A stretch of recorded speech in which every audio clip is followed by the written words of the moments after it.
आप मन ला देख के ये लगत होही कि ये तो अपन छोटे छोटे बहनी मन ला बूता करवात हे। मैं करवात नहीं हूँ, इमन खुद आके करत हैं। वो का है ना 14 जनवरी आथे यानी मकर संक्रांति के तिहार। तो संगवारी मन ला जय सेवा सेवा जोहार। साथ में संक्रांति तिहार के बहुत बहुत बधाई। तो आज मंझनिया अंगना के मस्त घाम तापत मैं तो तीली नहीं मारत रहन और स्कूल ले आके इमन बोलते कि दीदी हम मन नहीं मारबो। और ये तीली है पर साल के तीली छोटे छोटे उज्जर वाला हमन पर साल बोए रहन। और आंसू घलो हमन उज्जर तीली बोए रहन, लेकिन थोड़ा बड़े साइज वाला। मैं आप मन ला हाथ में उठा के दिखाता हूँ, वो तीली ले थोड़ा सा बड़े है।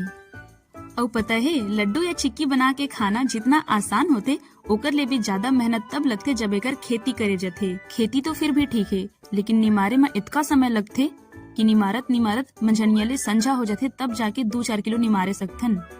और सिर्फ तीली के लड्डू बर नहीं बल्कि जब एकर तेल पिरवाथन ना तब बोले इला निमारे ला परथे। भाई मोर जीवन की दुखला मैं का गोठियाओ। जब मैं घर में रहूं तो इतका मन से निमारे रहूं, और जब बिलासपुर आयो तो एको कनिक धर के नीलायन।